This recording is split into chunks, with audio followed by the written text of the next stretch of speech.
Salve, salve, gente boa! Bem-vindos a mais um Catequese Ponto a Ponto. Eu sou o professor Euclides e essa é a Escola Teófilos. Então, no ponto Catequese Ponto a Ponto de hoje, nós chegamos ao ponto 200. Vamos ver do número 200 ao 202. E já começamos agora a colocar a mão na massa dentro desse estudo sobre o credo. Vamos tratar hoje do tema da unicidade de Deus como fundamento de toda a teologia cristã. E dentro dessa lógica, os pontos que nos são apresentados, 200, 201, 202, dizem o seguinte: eles que estão dentro da primeira parte da segunda sessão, no parágrafo eu creio em Deus, no primeiro item, creio em um só Deus. Ponto número 200. E com essas palavras que começa o símbolo niceno-constantinopolitano, a confissão da unicidade de Deus que radica na revelação divina da antiga aliança, que é inseparável da confissão da existência de Deus e tão fundamental a ela. Deus é único, não há senão um só Deus. A fé cristã crê e professa que há um único Deus, um só Deus, por natureza, por substância e por essência. Ponto 201. A Israel, seu povo eleito, Deus revelou-se como sendo único. Escuta, Israel, o Senhor nosso Deus é o único Senhor. Amarás o Senhor teu Deus com todo o teu coração, com toda a tua alma e com todas as tuas forças. Deuteronômio 6, 4, 5. Por meio dos profetas, Deus faz apelo a Israel e a todas as nações para que voltem para ele, o único. Voltai-vos para mim e sereis salvos, todos os confins da terra, porque eu sou Deus e não há outro. Diante de mim hão de se dobrar todos os joelhos. Em meu nome hão de jurar todas as línguas e dirão: só no Senhor existe justiça e poder. Isaías 45, 22, 24. E o ponto final do nosso estudo de hoje, ponto 202. O próprio Jesus confirma que Deus é o único Senhor e que é necessário amá-lo com todo o coração, com toda a alma, com todo o entendimento e com todas as forças. Ao mesmo tempo, dá a entender que Ele próprio é o Senhor. Confessar que Jesus é o Senhor é próprio da fé cristã. Isso não vai contra a fé num Deus único. Do mesmo modo que crer no Espírito Santo que é o Senhor e da vida, não introduz qualquer espécie de divisão entre o Deus único. Nós acreditamos com firmeza, portanto, e afirmamos simplesmente que há um só Deus verdadeiro, imenso, imutável, incomensurável, todo-poderoso e inefável, Pai, Filho e Espírito Santo. As três pessoas, mas uma única essência, uma só substância ou natureza absolutamente simples.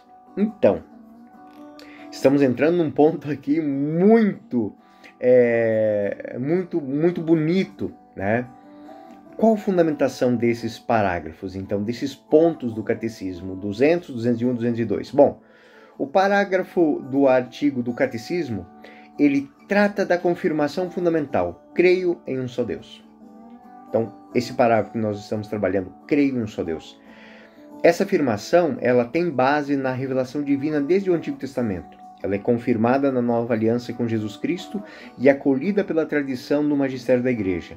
Os números 200 a 202 do catecismo, eles se articulam. Eles formam uma profunda afirmação da unicidade de Deus, fundamento de toda a teologia cristã. Então, ponto de partida, nós cremos em um só Deus. E isso nós fundamentamos dentro da revelação do Antigo Testamento. A unicidade de Deus é uma verdade revelada de forma explícita no Antigo Testamento. O célebre Shema Israel de Deuteronômio 6, 4, 5 proclama: escuta, Israel, o Senhor nosso Deus é o único Senhor. Esse monoteísmo radical é o eixo do relacionamento de Israel com Deus.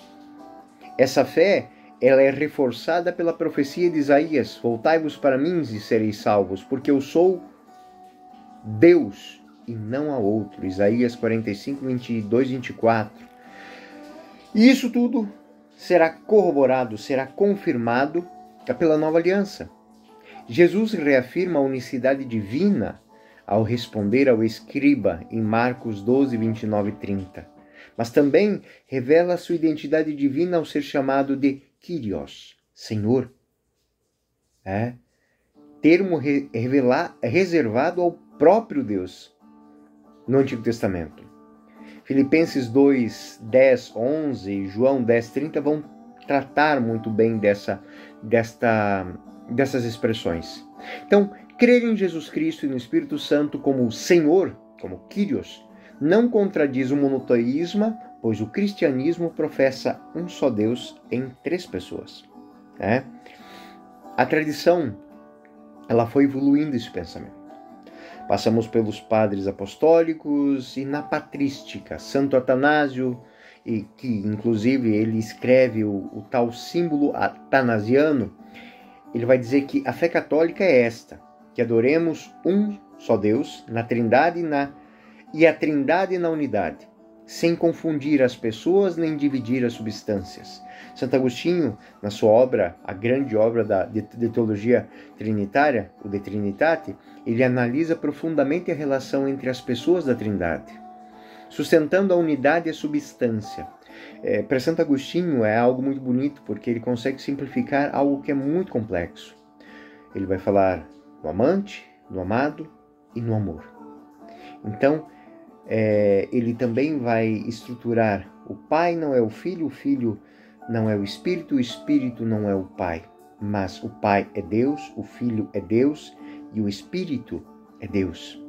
Esta lógica, ela é muito bonita, porque Agostinho vai dizer que não são 3 deuses, mas um só Deus, pois o Pai, o Filho e o Espírito Santo são um só Deus por natureza. A natureza desse Deus único é ser Pai, Filho e um Espírito de amor.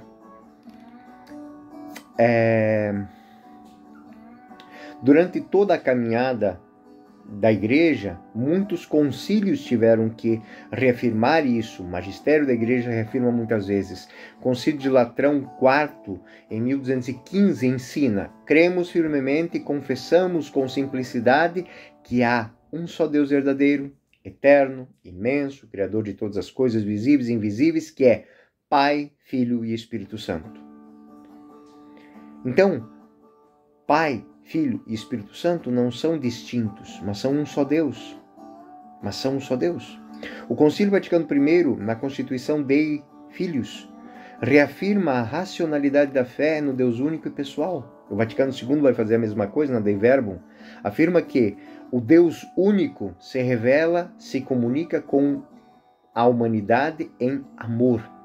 Amor paterno, amor filial e amor espiritual, por meio de palavras e de obras. São João Paulo II, na encíclica Fides Ratio, ele diz que a fé cristã confessa um só Deus, que é trindade de pessoas, Pai, Filho e Espírito Santo. E essa confissão é o coração da revelação divina. Fides Ratio, número 18. Papa Bento XVI, na introdução ao cristianismo, ele vai descrever como que o credo cristão começa com a fé em Deus único e transcendente e vai além do monoteísmo filosófico ao confessar Deus numa relação pessoal e de amor.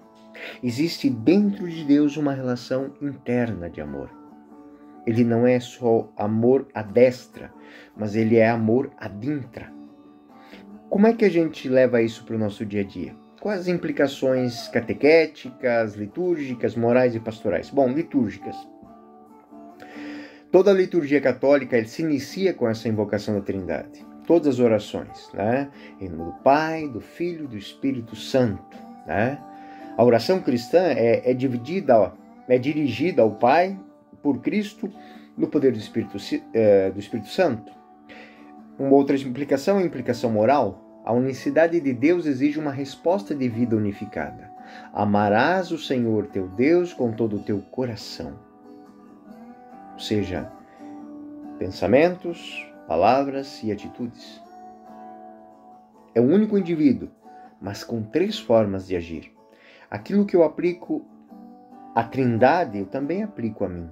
Quando eu creio por pensamentos, por palavras e por atitudes. Aqui, como no Pai, nasce a vontade.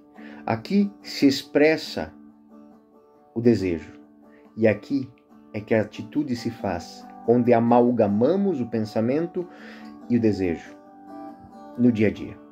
Então, o monoteísmo, ele fundamenta essa ética cristã, baseada na relação exclusiva com Deus, afastando a idolatria material, afetiva, cultural. Por quê?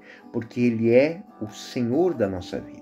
E pastoralmente podemos dizer que é função da catequese fazer entender que se deve começar a viver a vida cristã pela apresentação do Deus único, que é amor, que é comunhão, e que a evangelização ela vai exercitar um diálogo com todas os que creem, com as religiões monoteístas, com o judaísmo, também com o Islã, partindo dessa base comum, ou seja, existe um único Deus. Enfim, podemos dizer que os pontos 200 a 202 nos levam a professar a fé. Cremos em um só Deus e reconhecemos que a fonte e o fim de tudo professa na verdade revelada e sustentada desta fé, que é sustentáculo para toda a doutrina cristã. Essa fé não se contradiz pela Trindade, pelo contrário, ela revela que a unicidade divina é plena de comunhão e amor, tanto externamente quanto internamente. A doutrina da Trindade não relativiza a unidade de Deus, mas exprime com profundidade que um só Deus em três pessoas distintas, iguais em dignidade e são consubstanciais. Ou seja, o amante, o amado e o amor se dão a conhecer nesse amor, para que nós nos amemos e aprendamos a sermos amados e vivamos um único e transformador espírito de amor. Bom, gente boa, este foi mais um Catequese Ponto a Ponto. Essa é a Escola Teófilos, eu sou o professor Euclides, fiquem com Deus, até o próximo ponto.